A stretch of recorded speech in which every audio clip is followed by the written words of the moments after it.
হ্যাঁ, হ্যাঁ, জানি, জানি। তোমাদের অনেক অভিযোগ যে আমি কেন মানে তাড়াতাড়ি ভিডিও আপলোড করি না।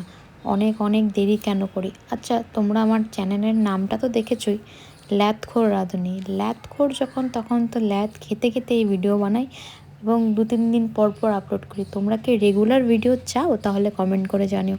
আর ইউটিউব থেকে যারা দেখছো তারা প্লিজ সাবস্ক্রাইব করে দিও। ফেসবুক এবং ইনস্টাগ্রামে যারা দেখছো তারা প্লিজ, প্লিজ, প্লিজ ফলো করে দিও।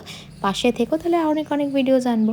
তো চলো, আজকে বানাচ্ছি কুমড়ো পাতায় চিংড়ি ভাপা। এটা কিন্তু দারুণ টেস্টি হয় আর বাঙালিদের তো খুব পছন্দের। আমার বাড়িতে এটা ভীষণ ভালো খায় সবাই। তোমরা এটা আগে কখনো ট্রাই করেছো কিনা সেটা কমেন্ট করে জানিও। আর যদি না করে থাকো তবে একবার করে নিও।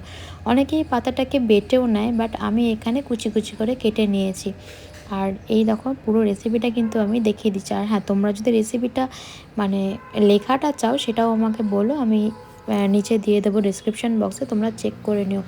আর এই যে লাস্টে উপর থেকে কাঁচা তেল যে ছড়িয়ে দেওয়ার ব্যাপারটা, এটা কিন্তু আলাদাই একটা টেস্ট এনে দেয়। এটা দারুণ টেস্টি হয়, মানে ওই কাঁচা তেলের যে গন্ধটা, ঝাঁঝটা, সেটা কিন্তু ভীষণ ভালো লাগে। আমি ভাপানো যখন হয়ে গেছিলো তখন একটু জল জল ছিল, তাই কড়াইয়ে একটু কালো জিরে ফোড়ন দিয়ে এবং সেই জিনিসগুলোকে দিয়ে ভালো করে নাড়াচাড়া করে জলটাকে শুকিয়ে নেব। তোমরা চাইলে এটা বেটেও নিতে পারো, তাতে টেস্টটা আরও অন্যরকম লাগে, বাট আমার এরকমই ভালো লাগে, একটু মুখে পাতাগুলো পড়বে এমন টাইপের।